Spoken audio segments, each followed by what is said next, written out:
Goblins and Goblinettes, Destined Goblin here, and once again you are back in the kitchen with Goblin. I realized that I hadn't made one of these kinds of videos in a very long time, and I also realized that we've got a holiday approaching here. Valentine's Day is right around the corner, so I thought this might be a good opportunity to share one of my favorite recipes with you. This is something that I actually made for Mrs. Goblin and for Sanity one time, and I think they both liked it, so we'll give it a shot here and see how it goes.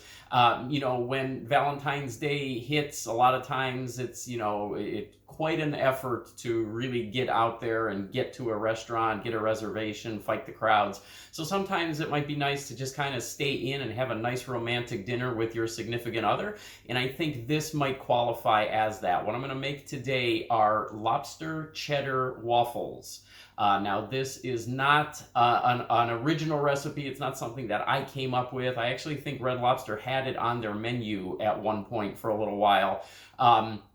But this is this particular incarnation of it. This is how I always go ahead and put it together. So we'll see what you think about that. So let's go over our ingredients. Okay, now obviously you can get as elaborate with this as you'd like, or you can keep it kind of as basic as possible. If you want to start everything from scratch, that's fine.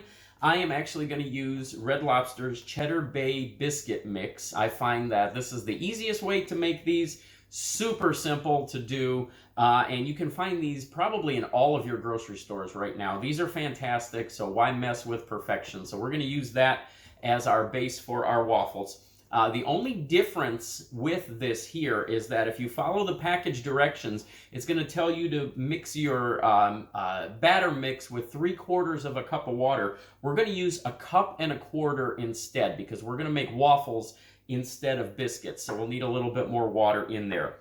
We're going to add 1/2 cup of shredded cheese. I've got a sharp cheddar right there. You can use anything that you would like. And then we've got 1/4 cup of butter. This is what we're going to make for our topping. Now, as far as the lobster goes, I have an actual real lobster tail here.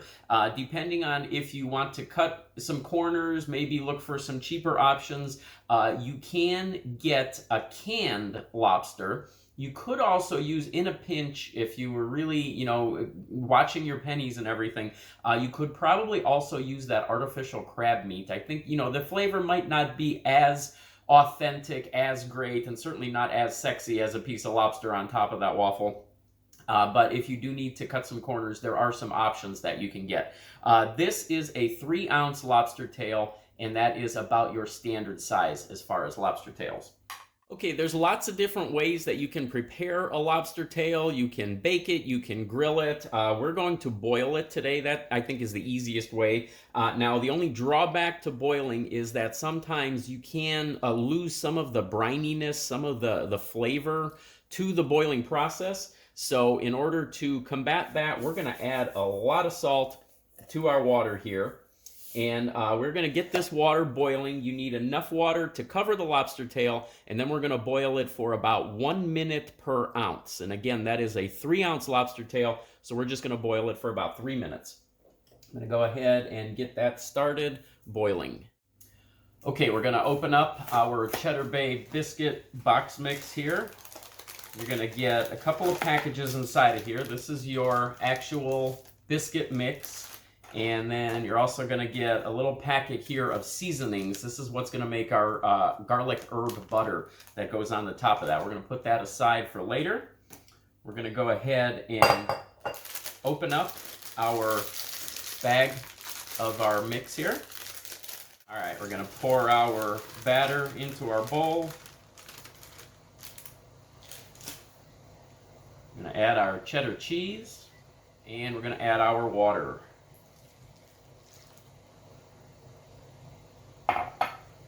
Alright, we're going to stir that up until everything is combined. Your batter will be lumpy, but it won't be as lumpy as it would if you were making the biscuits. So if you have ever made the biscuits before, you kind of know the consistency that you get. This is going to be a little bit looser than that. I can smell the yeast in this. It smells good already. Should be about that consistency. All right, we're gonna go ahead and heat up our waffle iron. I've got an Oster model here. I love this thing. This thing has seen a lot of use. It's a great model. If you're looking for a waffle iron, I highly suggest this one. You can see the little power button right there. This little green button on the other side will turn green. It'll turn on when we are ready to make our waffle. Our water is boiling away, so I'm gonna go ahead and add our lobster tail, and we're gonna let that go for 3 minutes. Our lobster tail is done, so I'm going to go ahead and pull that out. You can see that nice red color that it turned there. We're going to plate that and let that kind of cool down a little bit while we're making our waffle. Okay, the green light is on, so we are ready for our waffle. Now, the most important thing to remember about these waffle irons, you really have to spray them good or oil them in some way. I'm using an olive oil based spray here, and you want to spray your top and your bottom. Really put some of that coating on there. Trust me, it will make your life a lot easier when your waffle is done. All right, we're going to take our batter. Now, a lot of times you will see recommendations to fill your wells with a quarter of a cup, a half a cup. I always say fill the wells and fill them fairly full, and then you'll get a nice, really complete, very full waffle. Otherwise, you might have some areas that really don't set up as well or kind of thin.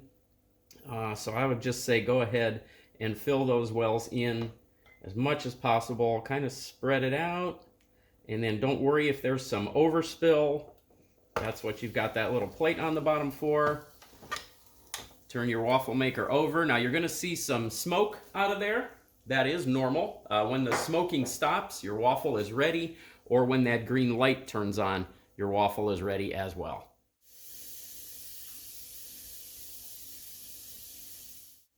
Okay, our waffle should be done, so we flip it over, open it back up, and now this is always the fun part, getting it out.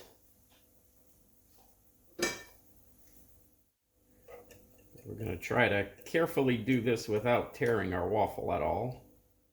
All right, we're going to go ahead and take our lobster tail, and we're going to cut this open.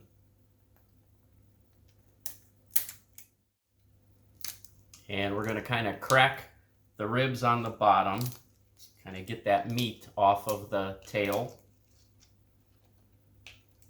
And then we're going to put our lobster meat on top of our waffle. And then finally, we're going to take our butter and we're going to microwave this until it melts. And then we're going to add our seasoning packet to our butter.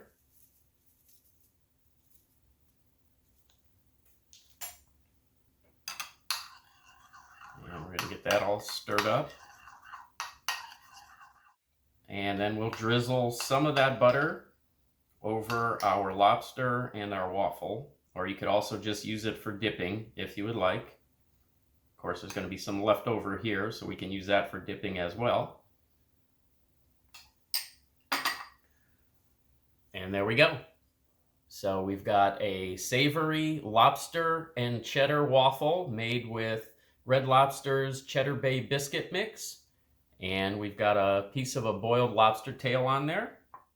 So again, if you're not wanting to go out on Valentine's Day, maybe not worry about fighting the crowds in restaurants, making a reservation, something like that, you want to have a nice dinner at home, this could be your entree, this could be your appetizer, one of the courses of your meal, depending on your appetite.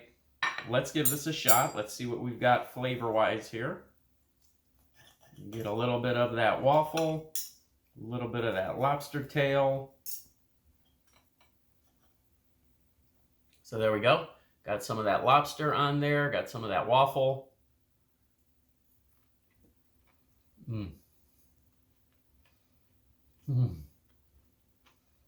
So good. You get you preserve the brininess of the lobster by adding that salt into the boiling water. You get that full flavor of the Cheddar Bay waffle, the cheese, the garlic. Fantastic. And what's sexier for Valentine's Day for a meal than lobster, right? So there we go. I'm going to keep eating this I will catch you guys next time.